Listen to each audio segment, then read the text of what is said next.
How many of you guys like broccoli? Hopefully it's your favorite vegetable. Super important when we're talking about estrogen, right? I feel like I'm about to walk down the aisle here, but anyhow, there's not a day that doesn't go by where someone doesn't ask me, what is the best way to really prevent breast cancer?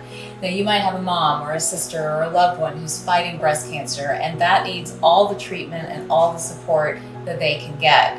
But what I really want to do is have a conversation about this really sensitive topic way before anyone actually gets a diagnosis, because the biggest frustration for me is that there is so much that we could be doing, we could be talking about, we could be checking before we get to one of these diagnoses. And by the way, the diagnosis of breast cancer just continues to climb. So I want you guys to be ahead of the game, not behind the game.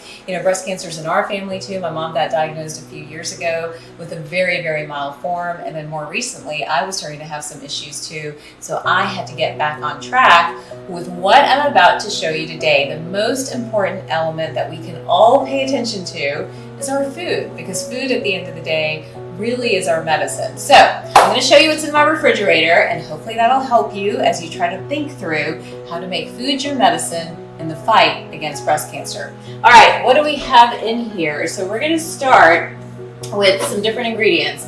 And these are things we really truly try to keep in to our weekly diet, sometimes even trying to do a couple times a day. So we're going to start with salmon. We all love salmon in our family. Salmon, remember, has so many beneficial properties. It's high in omega-3 fats. It's actually high in protein as well. Both of those are key things to keep inflammation down, to really help balance your hormones, and to keep all the different elements of hormone balance humming. So salmon is a powerhouse. It's a superfood. We've known that forever, but this is something I would recommend having at least twice a week. So salmon is a key ingredient, one that we love so much.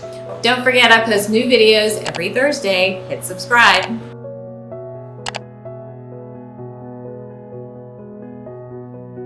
All right, moving on from salmon, let's look at some of the other things we could do. So broccoli. How many of you guys like broccoli? Hopefully it's your favorite vegetable. Super important when we're talking about estrogen. Broccoli, remember, is really important because it has something called I3C. And I3C, or indole 3-carbinol, is important in the fight against estrogen, meaning keeping those estrogen levels in check. It's all about a sweet spot. We need our estrogen, but we don't want it too high, and we certainly don't want it too low. So getting in broccoli, maybe 3 or 4 servings of either broccoli or a cruciferous vegetable, is really important when you're thinking about how am I going to prevent breast cancer, how am I going to keep my hormone levels balanced. So that's really the key there. So think about adding in some broccoli. All right, let's move on from broccoli, and let's see what else we have in here. Apples. An apple a day, right? Keeps the doctor away. Well, apples play a role in this conversation too. And let me tell you why. So apples have a number of different things that really help us when we're thinking hormone balance, when we're thinking inflammation. The 2 main concepts we want to be thinking about when it comes to prevention. So an apple, about this size, has about 5 grams of fiber. We need more fiber. So many of you are not getting in the fiber that you need. We need about 40 grams of fiber a day for healthy hormone balance. So we get 5 with just a single apple a day. In addition to the fiber, apples actually have quercetin. Quercetin is a natural antihistamine, a natural anti-inflammatory. So again, you're getting 2 great ingredients and one really easy sort of snack that you can carry, take anywhere you go. So definitely include some apples in your daily diet.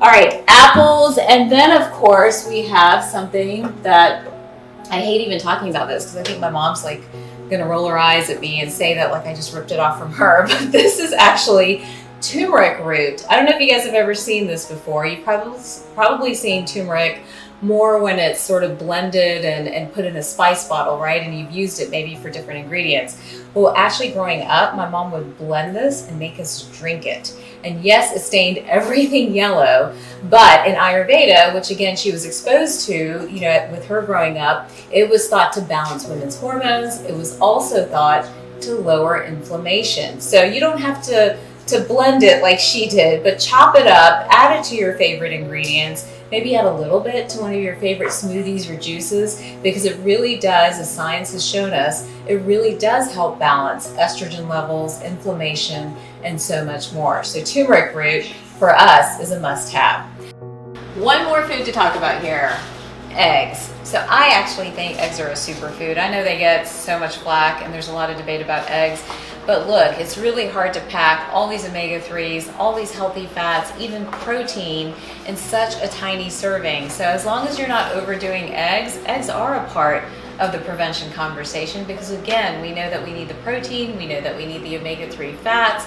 All of that is important in those fundamental prevention concepts, which include inflammation and preventing inflammation, along with keeping insulin balanced and blood sugar levels right where they need to be. Do you have a breast cancer story? Please share it with us. I'd love to feature you or talk about it in your journey. Hopefully we can help and inspire all the other superpowered women that are on this channel.